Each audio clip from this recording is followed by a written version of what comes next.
Hello, so I'm going to briefly talk about Standard 1 of the New Aged Care Standards, which is Consumer Dignity and Choice. We just refer to residents rather than consumers, and we're implementing at Ananda this year a new resident-focused care model. So Standard 1 of the standards is a foundation standard. It's at the centre of all the other 7 standards. So if we don't meet Standard 1, the chances are we can't meet the other standards either. The strong focus of Standard 1 is on resident choice and preference, and that's choice and preference about everything that happens to them, whether it's food choices, ADLs, who looks after them, when they look after them, how they want care delivered, and when. We have to engage with each resident and find out exactly what their culture is, what their background is, as is important to them. And we need to build that into a plan of care for each individual person.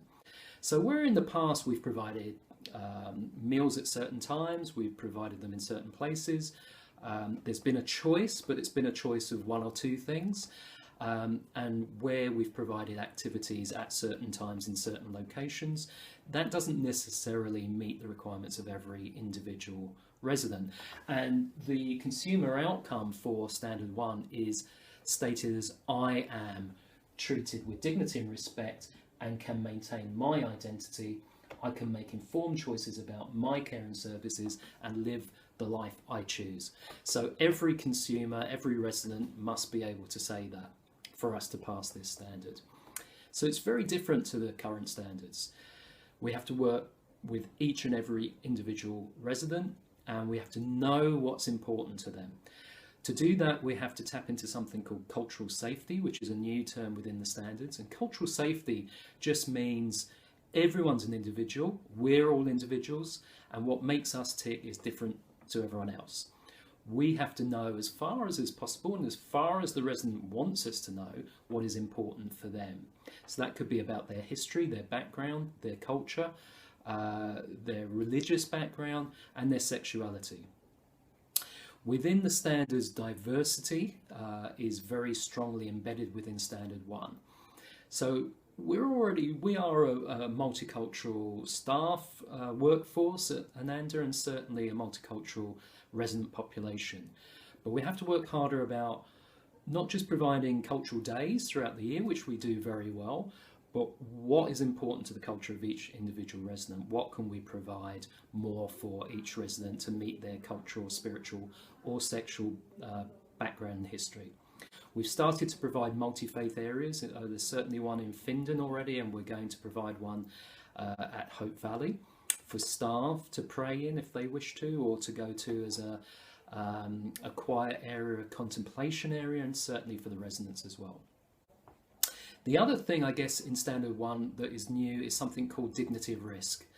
And this accepts that everyone takes risks in life. Risks are a natural part of life, and we all take risks. If you drive to work, cycle to work, you're taking a risk. If you play sports or basically you do anything, you're taking some sort of risk.